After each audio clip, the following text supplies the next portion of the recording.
President Trump says he doesn't agree with the Iranians and is pushing forward with what it could look like as Iran threatens what they're calling a regional war, a area war, if a deal isn't sparked. And we know that we're talking about days away. That's right. So what's going on now is we saw that there was an armada of U.S. Navy that was sent over to the region, very close to where the Iranians live, and that this armada was there specifically as a deterrence and also trying to get them to stop going after the protesters that were in the streets of Iran. The Ayatollah made a statement over the weekend that said if the U.S. were to attack Iran, it would cause a regional war. And what we're also seeing is that the administration with Steve Witkoff is planning on meeting in Istanbul this Friday with the Iranian foreign minister to discuss a possible nuclear deal. This is, as we've heard, the administration say that the Iranians wanted to talk because of all the pressure the United States was putting on the regime in relation to all these protests that have been going on in Iran. But now it's getting back to the nuclear issue. And the armada of the U.S. Navy that is there, some of the most powerful warships, as President Trump said, in the region, on the doorstep of the Iranians, are there as a deterrent to, one, continue going after these protesters, but as well as a backstop if these negotiations were to fail. President Trump was asked about the comment from the Supreme Leader, from the Ayatollah, yesterday at a press gaggle. And let's go ahead and play that for people and hear how President Trump responded. Bite one. On Iran, the Supreme Leader today said that U.S. attack could spark a regional war. Do you have any response to that? Why wouldn't he say that? Of course you're going to say that. But we have the biggest, most powerful ships in the world over there, very close, a couple of days. And hopefully we'll make a deal. If we don't make a deal, then we'll find out whether or not he was right.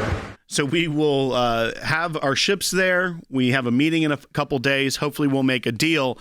But then if we don't make a deal, we'll find out whether the Ayatollah was right or not about a U.S. attack sparking a regional war.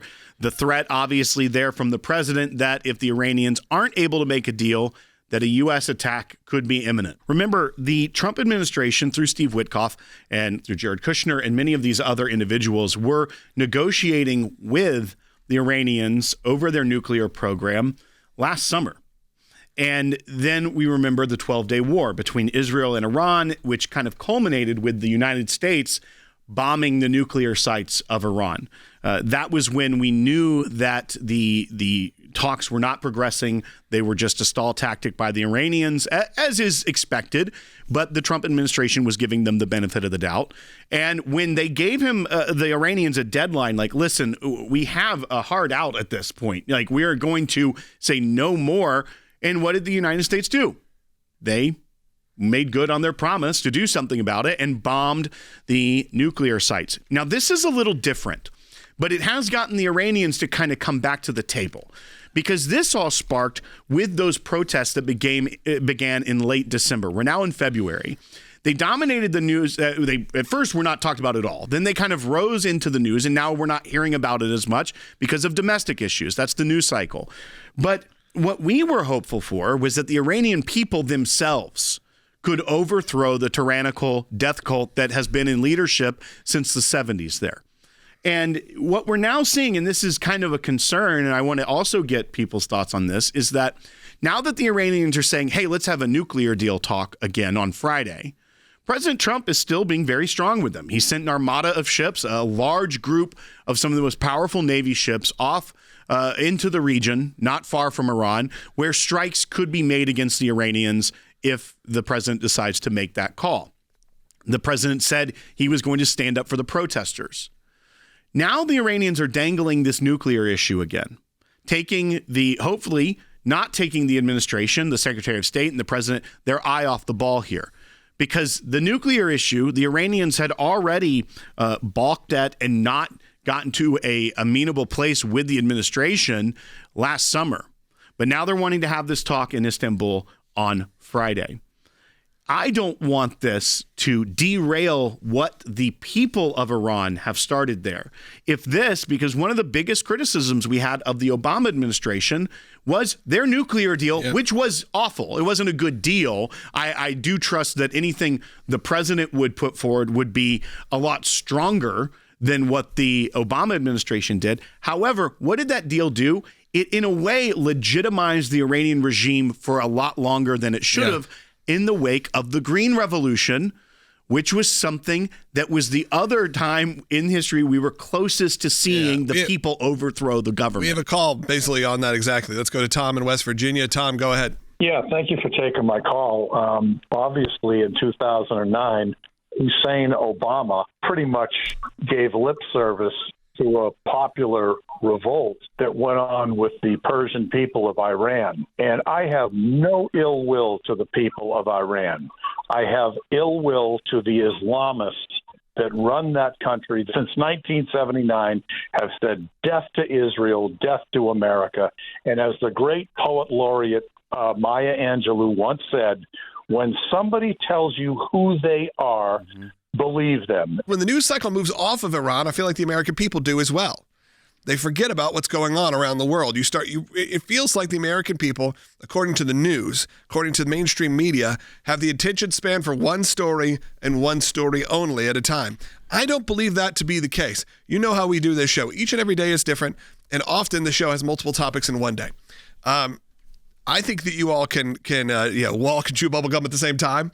You can actually pay attention to what's happening, but it's very easy to take your eye off the ball, get outraged over one issue, get in a bot argument online, and forget that there's a verge of revolution happening not that far away. I mean, remember, we live in a pretty small earth to begin with. However, when you're talking about the Middle East, you could get there today if you really wanted to. You could be there in a dozen hours, no problem. Well, let's remember that when we're talking about what's happening. And when there's a threat of a regional war, of course, there are shades of a war on terror on this. And there are some people who get concerned. They got concerned with it over Israel and Gaza. You get concerned over it when you start having these moments where America starts to get a little more involved than maybe President Trump ran on. I'm not saying it's the wrong thing. I actually am very much in favor for a new Iran. I think Iran can be a wonderful place under new leadership.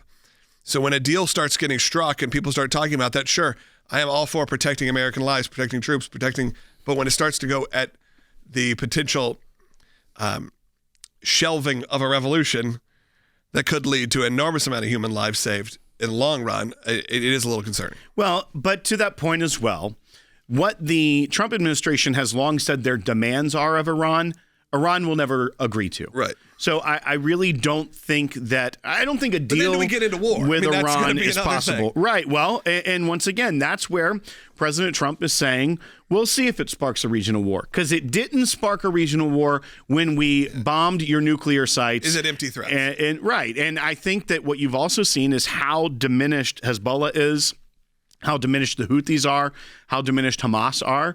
The regional war would be from those proxy groups. Hezbollah in Lebanon, Hamas in Gaza, the Houthis in Yemen, and the IRGC. At this point, is that an empty threat from the Ayatollah? Yes, they may try to spark a regional war, but have they lost one control of the command of those terror groups? Are those terror groups even willing to die for Iran at this point? And so I think that is where the calculus of the president being strong, sending the Navy there, and putting that threat right on the doorstep of Iran, is that something they even have the capacity at this point to respond to? I am curious what comes out of any sort of meeting on Friday, but I am also cautious that I don't want it to be another decades plus mistake of propping up that regime. And with that, we are mobilizing our ACLJ team to make sure that we are there and available for Christians in Iran who need their help around the globe even.